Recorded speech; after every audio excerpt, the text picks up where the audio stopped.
Hello dear students, hope you all are doing good. This is Professor R.M. Thakre and I welcome all of you to my YouTube channel RM Technovation. So in this lecture series, I am going to cover the dynamics of machinery subject which falls under the final year of Mechanical Engineering Pune University. So before going further, we must understand the importance of this subject as suggested subject name is dynamics of machinery. That means we are going to learn the dynamic behavior in the machineries. So dynamic behavior include the type of motion, force transmissibility, and mainly it concern with the concept of vibration. Okay, so once you understand how the motion is being transferred from one element to the another element, or we can say from one kinematic link to another kinematic link, so we can easily understand the dynamics in the machineries. Okay, so let start our first topic, that is single degree of freedom system, free vibration. So let's move to the first slide, free vibration. Okay, so what is vibration? So we can express it as any motion which repeat itself after an equal interval of time, that is called as the vibration, or we can say it's the oscillation, or it is also called as the periodic motion. So all the object vibrate with some particular frequency or the regularity. Okay, so vibration occur wherever there are rotating and reciprocating parts in the machinery. So study of vibration is necessary to understand it effects on the mechanical system. Okay, so first of all, let us understand what is vibratory system.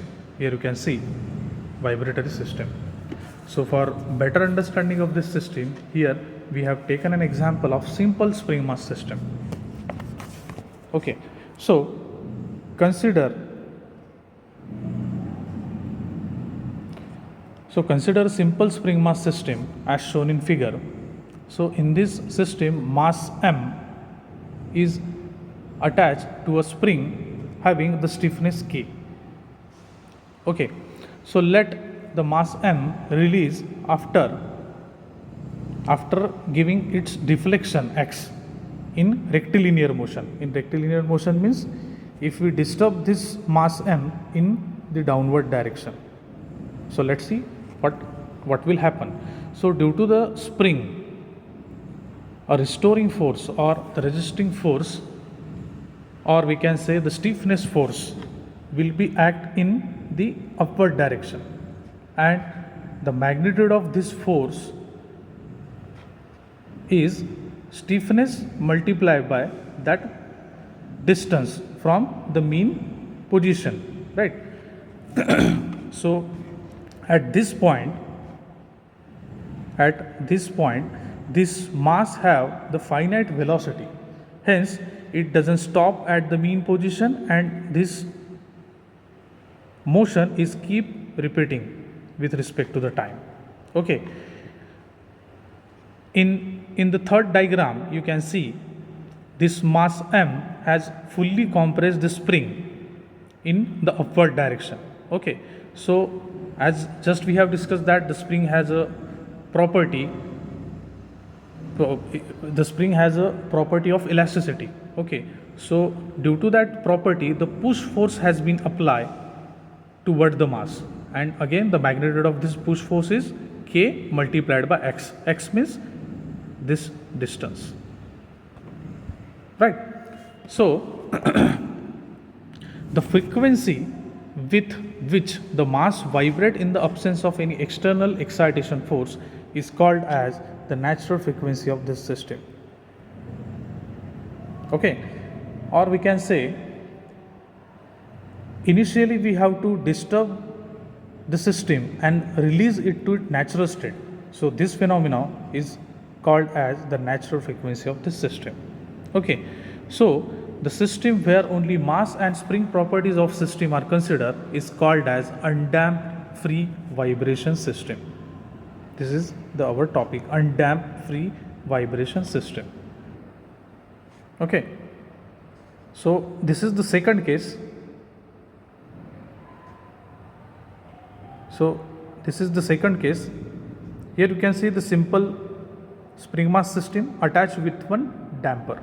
So what is damper? So damper is a device which dissipates the energy in the form of heat, or we can say after vibratory motion the body comes to the rest. It is because of the damping. It is the property which prevents the elastic body, or we can say the spring, from showing its elastic property.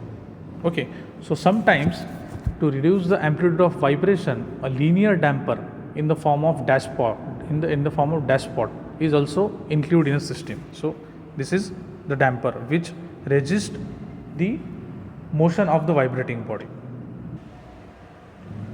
So let's move to the second slide, that is term used in the vibratory system. So in the previous slide we understood the vibratory system.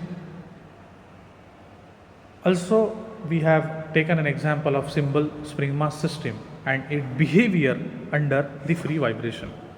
Okay, so first point is periodic motion. So what is periodic motion?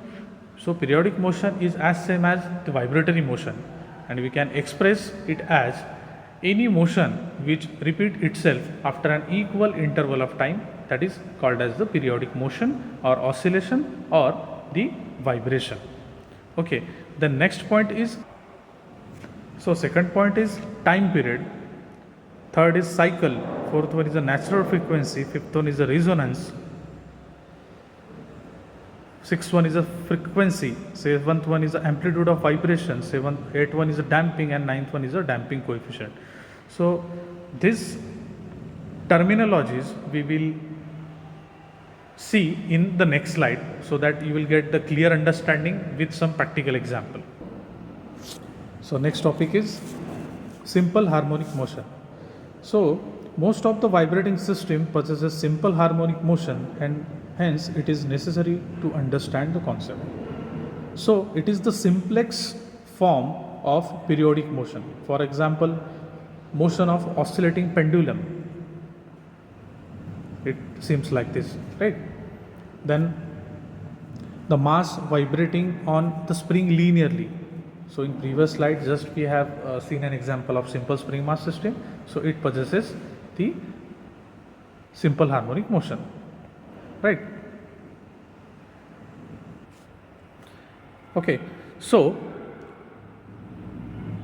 this type of motion is described by the sinusoidal waveform. Here you can see the second diagram, and this is the first one. Okay, so here we have taken an example of point P which is moving around a circle. Okay,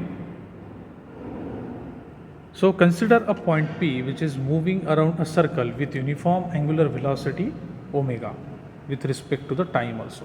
Okay, so we are interested to know the displacement of this particle, velocity of this particle, and acceleration of this particle, so that at last we will get one equation, and that represent the SHM equation for the particle P. Okay, so just now refer the second diagram. So this small x represent the displacement of the particle P from the mean position small x. On the other hand, you can see the capital X. So capital X is the amplitude of vibration. Capital X is the amplitude of vibration. That means it is the maximum displacement from the mean position. So this is the maximum displacement carried out by the particle P, right? And this must be our 0, pi, 2 pi and 3 pi. So the horizontal axis represent our omega t. Okay, so we are interested to know the displacement of the particle P. So for that purpose, simply consider this as a right angle triangle. Refer diagram number 3. So if we consider this as a right angle triangle, then the sine theta is equal to opposite upon hypotenuse. So opposite term is our small x. Okay, small x represent the displacement of the particle p, right? And hypotenuse is our amplitude of vibration, that is capital X. So this is our capital X. Okay, so here we got one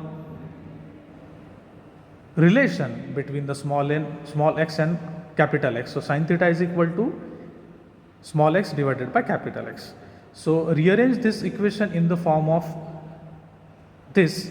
So small s is equal to capital X multiplies by sine omega t. So here we got the equation and it represent the displacement of the particle, right? Then if we derive this equation with respect to the t, then it becomes dx by dt. So dx by dt represent the velocity of the particle. Okay, so velocity is equal to x dot. Now the derivative of sine omega t is cos omega t.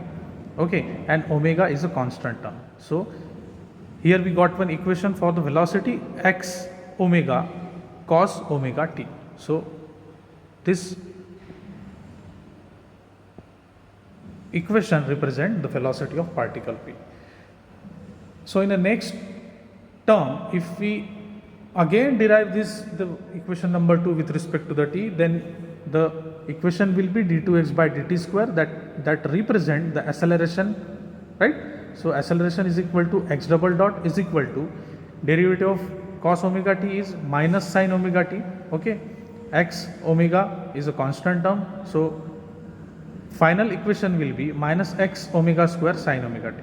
So here we got the acceleration. Okay, now observe the equation number 1, small x is equal to x sin omega t. Okay, now replace it with the x in this equation.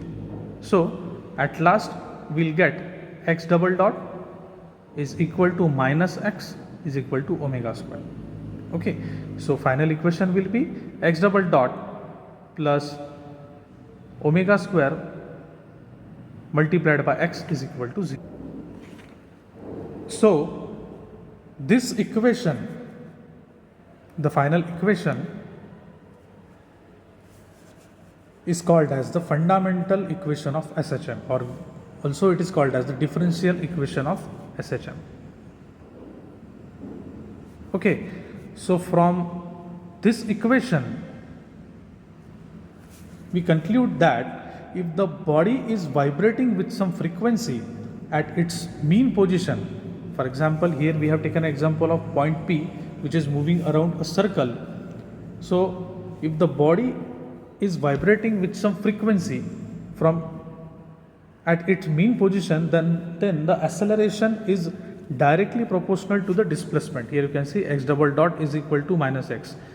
Here x double dot represent the acceleration and the small x represent the displacement. So we can say that the acceleration is directly proportional to the displacement and it is directed toward the mean position indicated by the negative sign.